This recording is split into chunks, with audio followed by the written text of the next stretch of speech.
Let's talk about how we overcome our worrying through effective problem solving.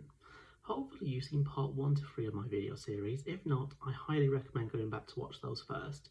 However, it's not necessary to understand this video. You just need to understand 2 main concepts.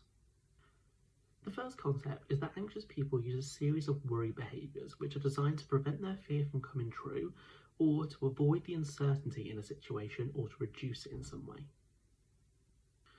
The second concept is there's 2 different types of worrying, what we call hypothetical worries, which are worries that are outside of our control, there's very little we can do about them. And then we have something called practical worries. These are problems or worries that are within our control and we can actually take practical steps to deal with them. My last video taught us how to deal with the hypothetical worries, and this video will cover the practical worries. Practical worries are typically around problems that are happening in the here and now. Individuals with anxiety over time can start to develop a really unhealthy and negative view of problems. Firstly, they might start to see problems as highly threatening or not normal. When we spend a lot of time worrying about something, they typically get bigger in our head. So if we were to worry about a small problem and do nothing but worry about it, it starts to get bigger and bigger and bigger in our mind. This starts to make it feel more and more threatening and less normal.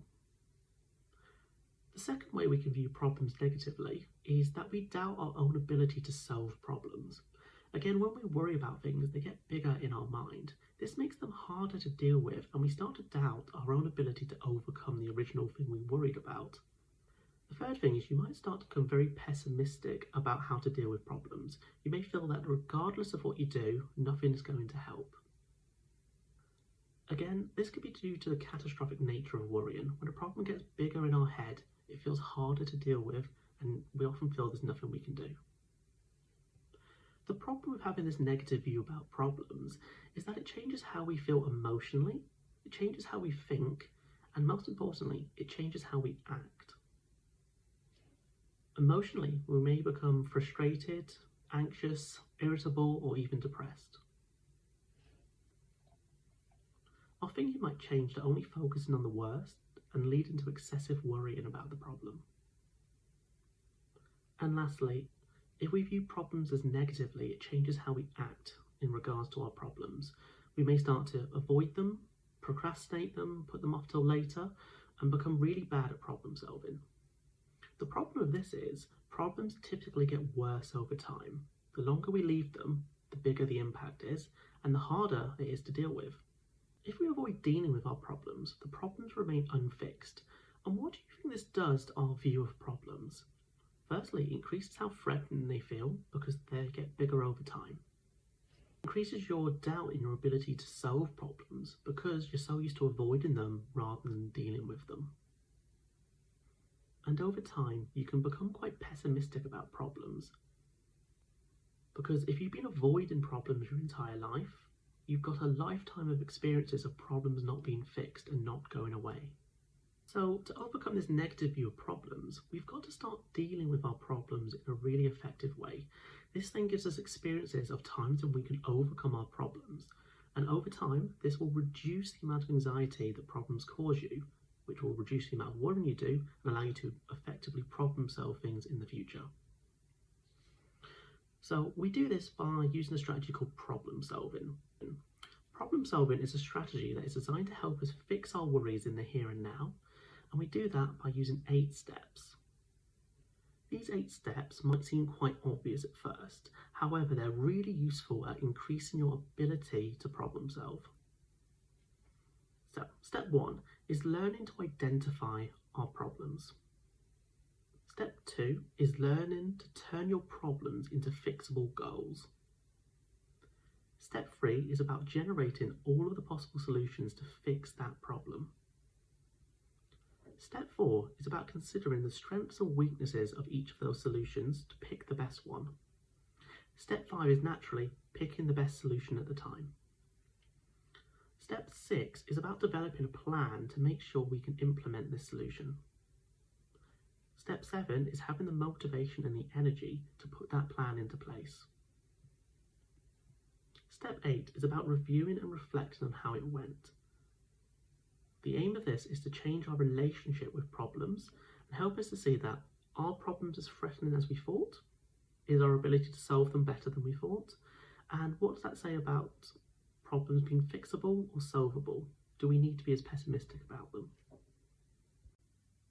Let's look at each step in more detail.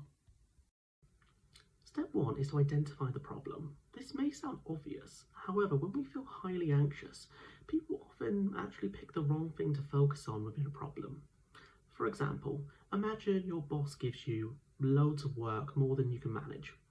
It might be easy to think that the boss is your problem.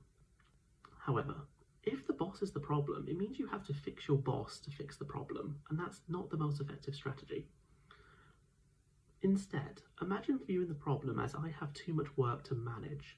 This becomes fixable. You could change your deadlines, speak to your manager, reduce your work, increase your efficiency. So many ways you can solve it. Step 2 is about converting this problem into something fixable and setting a goal. For example, the problem of I've got no childcare for next week could be turned into a goal of finding a babysitter before next Tuesday. The problem of not being able to pay your mortgage this month can be turned into a goal of I need to find £200 before Monday. The act of converting a problem into a goal is really helpful because it makes it less stressful and it changes you from being problem-focused to solution-focused. Step 3 is about generating as many potential solutions as possible. At this point, nothing should be off limits. Consider crazy, bad, or even silly ideas. This promotes creativity and can help you think of more solutions you never would have considered. Add avoidance or procrastination to your list. This comes in useful later. When thinking of potential solutions, consider what advice would you tell a friend to fix this? If you had unlimited money or resources, what would you do? What do you think the best solution is? Ask yourself, how would a friend fix this? You can ask yourself, what's the worst thing you could do? This helps you avoid that solution. You can ask yourself, what is actually making this a problem? And focus on fixing that. Ask yourself, what would make this problem no longer a problem? If there's not much you can actually do about fixing this problem, focus on what you can do to cope through it or to reduce the distress you're feeling. Step 4 is about looking at all of these solutions that you've just written down and analysing the pros and cons of each one. This helps you select the best solution for you right now. Consider a few things for this. The likelihood of success if you chose this solution, your motivation for the solution. If it's the best solution in the world, but you're not going to actually do it, it's not a good solution.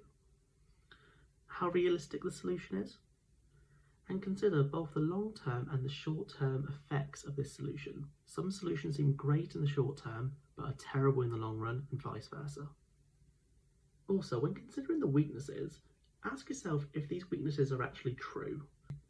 Sometimes there can be hypothetical worries in the way of your solutions. For example, if a weakness for a solution is, there's no point asking my friend for help as it will only annoy them, do you know this to be true?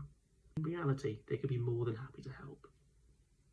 Earlier, I advised writing down bad solutions, such as avoiding or procrastinating the problem.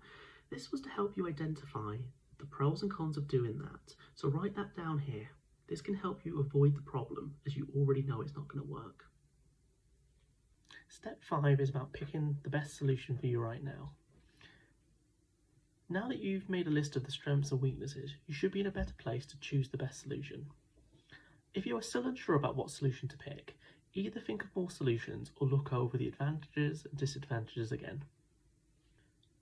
Remember, choosing to do nothing is still making a choice, and that is why we recommended you always add do nothing and put it off till later to your solutions list. Step 6 is about planning to put your solution into practice. This is a crucial step because anxiety typically tries to talk us out of fixing our problems. One of the best ways to plan things in is to use the 4 W's. Ask yourself, what are you exactly going to do? Exactly when are you going to do it? Exactly where does this need to be done? And if the plan requires other people, with who the plan needs to be done with. Planning like this boosts our motivation and makes us much more likely to follow through on the idea. Step 7 is all about trying out the solution.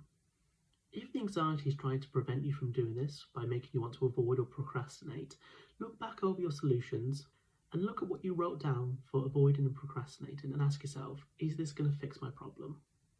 Step 8 is all about reviewing if your problem solving worked. If it did, congratulations. If it didn't, go back to the drawing board, pick a new solution and try again. If your solution worked, reflect on what this says about problems being threatening. Are they truly as threatening if you're able to solve them? Also consider, what does this say about your ability to solve problems? Are you better at it than you originally thought? And if you were pessimistic about problems being able to be solved or not, what does this say about that? In the future, are you going to let the anxiety win and avoid, or are you going to fix your problems? If this is relevant to you, I have a self-help guide on Amazon on how to overcome worrying in the shortest time possible.